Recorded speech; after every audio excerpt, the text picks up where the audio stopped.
Le film Love Actually ne passe que très rarement à la télévision, et pour cause. Mais bien que le film contienne 10 histoires différentes, sachez que dans le scénario d'origine, il y en avait. Alors que Curtis écrit son scénario, il a déjà quelques noms en tête. Rowan Atkinson était normalement un personnage bien plus important que les deux petits passages qu'on le voit effectuer dans le film.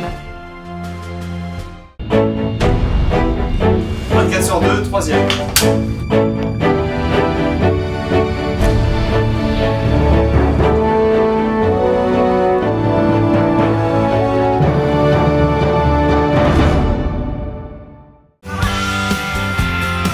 Actually est probablement la comédie romantique de Noël la plus connue dans le monde. Et c'est d'autant plus drôle quand on sait que son réalisateur et scénariste Richard Curtis, grand adepte des comédies romantiques ou des comédies tout court, n'avait pas du tout prévu de prime abord d'en faire un film de Noël. D'ailleurs, il n'avait même pas prévu d'en faire un seul et unique film au départ. Car au départ, Richard Curtis avait deux intrigues bien différentes en tête. La première était basée sur l'histoire du personnage interprété par Hugh Grant, David, le Premier ministre, et Nathalie. Le second se concentrait sur l'histoire du personnage de Colin Firth, Jamie et la douce Aurelia. Bien sûr, les deux protagonistes et leurs histoires auraient été bien plus développées puisqu'ils auraient été les seuls personnages principaux de leur film. Mais au fur et à mesure de l'écriture des deux scénarios, Curtis se rend compte que les deux histoires sont quand même vachement similaires l'une par rapport à l'autre et que donc du coup, il n'y a pas grand intérêt à en faire deux films distincts. C'est de cette façon qu'il décide donc d'en faire un seul et unique film et tant qu'à faire, autant y rajouter quelques intrigues. La belle Juliette, son mari Peter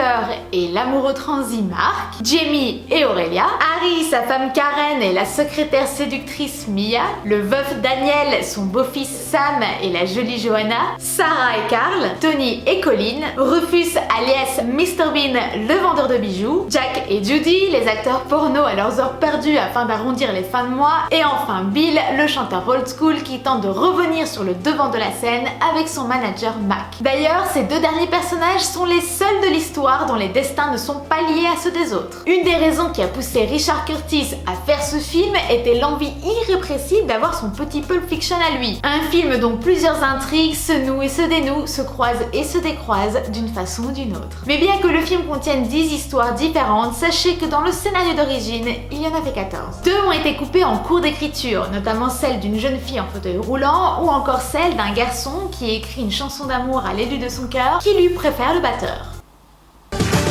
Et deux autres qui ont été bien tournées, mais coupées au montage. Celle d'une professeure qui rentre chez elle après une longue journée de travail pour retrouver la femme qu'elle aime, malheureusement malade.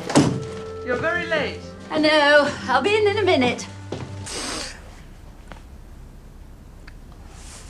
Are you all right, my love? Yes. Fine. Et celle d'un couple vivant des moments difficiles en pleine famine, mais qui se serre les coudes malgré tout. Tulia mpenzi, hakuna lolote lingine waweza kufanya leo. Nasikitika sijatimiza wajibu wangu. Wacha ujinga, bora nione furaha kwenye uso wako huu mbaya, kila kitu kiko sawa nawe.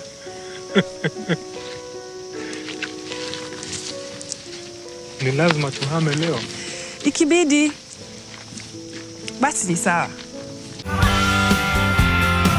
Dire que pour faire un film d'une telle envergure, il faut du monde, beaucoup de monde. Alors que Curtis écrit son scénario, il a déjà quelques noms en tête, notamment celui de Hugh Grant pour le personnage du Premier ministre et celui d'Emma Thompson pour le rôle de Karen. Curtis avait également une idée particulièrement bien précise pour certains autres personnages, comme par exemple le rôle de Sarah, pour lequel il souhaitait une actrice du type de Laura Linney. Il a donc passé un temps absolument dingue à chercher l'heureuse élue, mais n'a été convaincu par aucune, jusqu'au moment où sa femme lui a proposé de peut-être contacter l'actrice en question, puisque finalement, c'est quand même celle qui y ressemble le plus. L'actrice Laura Linney, déjà engagée sur un autre projet, Mystic River.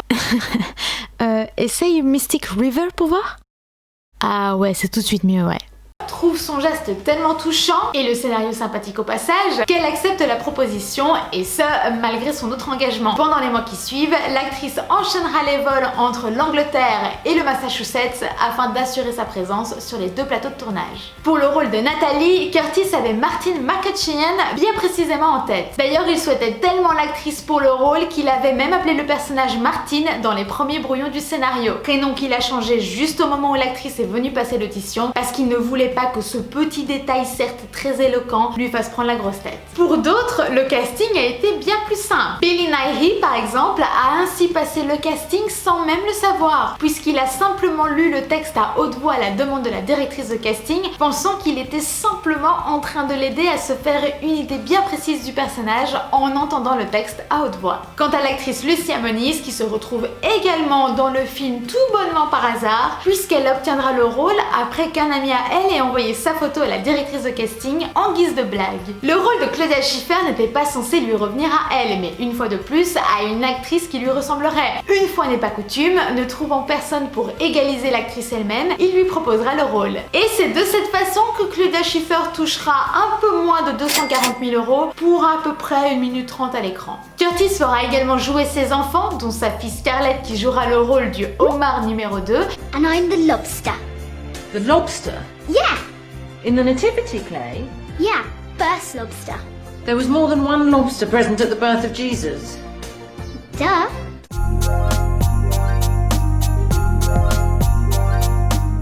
Enfin, le personnage interprété par Rowan Atkinson était normalement un personnage bien plus important que les 2 petits passages qu'on le voit effectuer dans le film. En effet, Curtis souhaitait intégrer un ange dans son film, un ange qui viendrait de par sa magie mettre son petit grain de sel dans toutes les histoires. Mais finalement, le scénariste-réalisateur n'est pas convaincu par l'idée. Après quelques ébauches de son scénario, il se rend compte qu'il y a déjà beaucoup d'histoires dedans, et que si par-dessus tout ça, il faut rajouter une histoire surnaturelle, on risque de perdre le spectateur en cours de route.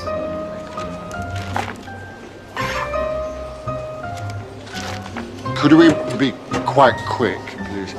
Prontissimo. C'est ainsi qu'il ne donnera finalement que 2 petits passages à Rowan, mais dans lequel il pourra quand même conserver son petit côté magique. Puisque dans cette scène-ci, son petit cinéma empêche finalement le personnage de Harry d'acheter le collier à sa maîtresse, et donc empêche le mari de trahir sa femme. Et dans cette scène-ci, il permet carrément à Sam d'aller retrouver sa dulcinée de l'autre côté de la sécurité. Just a minute, I've got to think somewhere. Sorry, would you mind hanging on to that? Unless... Do you want a bigger run for it? Hold on to that as well. That'd be very great. You think I should? Yes. No, I must have left them where I was having a cup of coffee. I'm sorry.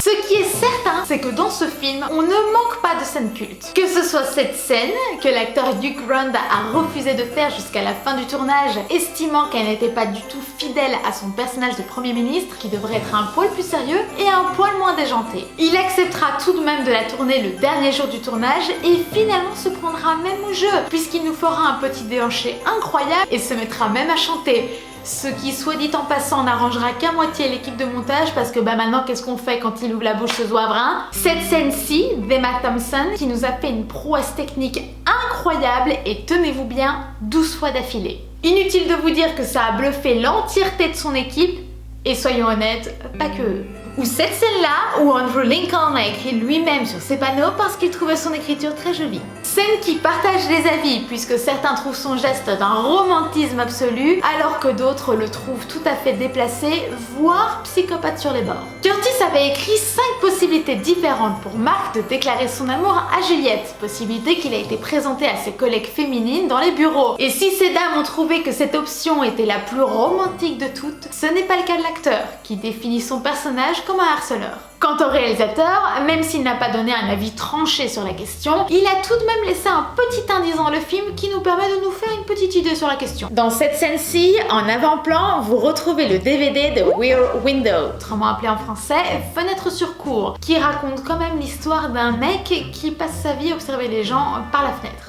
Ou encore cette scène-ci, tournée entièrement en caméra cachée à l'aéroport de Heathrow. Le réalisateur souhaitait des images de la vie réelle à mélanger aux retrouvailles de ses personnages. Il a donc laissé une partie de son équipe technique une journée entière sur place à l'affût du moindre moment crucial à rajouter dans le film, et a donc invité son équipe technique à courir derrière les gens pour obtenir leur accord de diffusion à l'écran.